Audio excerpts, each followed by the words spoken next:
Hello，大家好，我係 Doris 多麗絲。好多朋友嗰日問我點樣急凍啲豬肉碎，同埋早上可以快速咁樣解凍。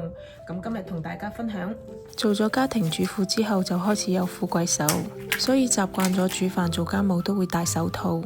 咁我醃牛肉又好，豬肉又好，我都會落少少梳打粉。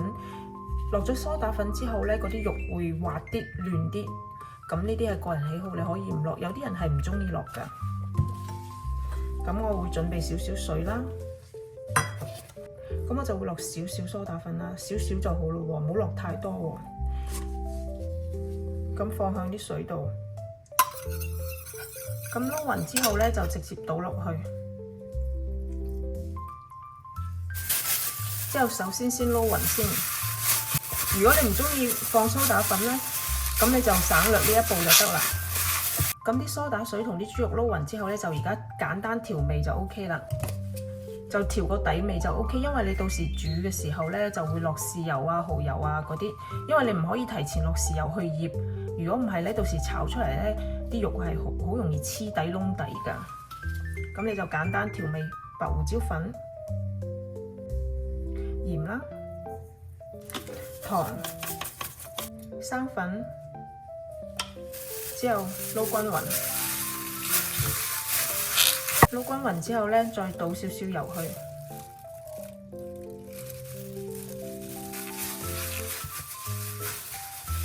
咁我哋而家準備一個保鮮袋。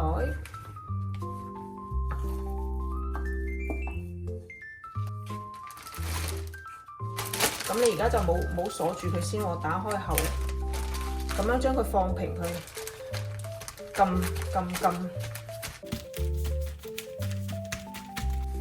OK， 之後我哋再攞呢個，將佢均勻咁樣。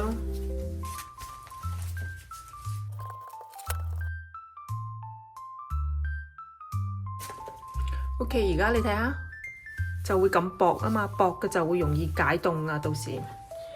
咁而家呢，排晒啲氣佢，之後而家先嚟拉鎖。OK， 而家咪搞掂咗。因為一次咧係用唔晒咁多噶嘛，咁咧就用一個筷子將佢扼成一塊塊。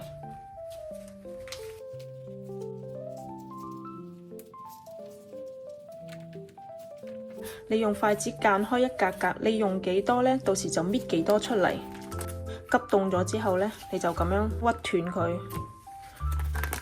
屈斷佢，佢就會一嚿嚿，就用幾多攞幾多出嚟，就唔使一大嚿好難去搞，或者早上好忙嘅時候你又要醃又要整，好麻煩。咁我而家醃好佢，早上就慳好多步驟咯。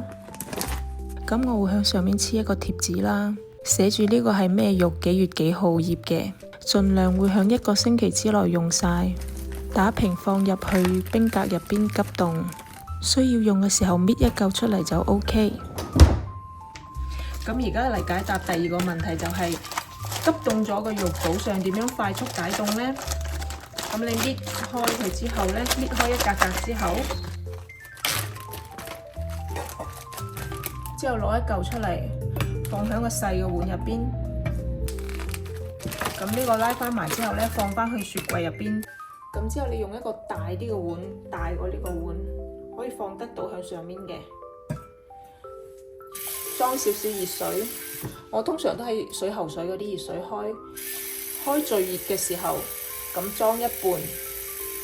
裝咗啲熱水之後呢，你就將呢個放喺上面。咁你就去刷牙啦、整嘢啦，大概15分鐘呢，佢就可以完全解凍噶啦。但係你下面啲水一定要熱喎。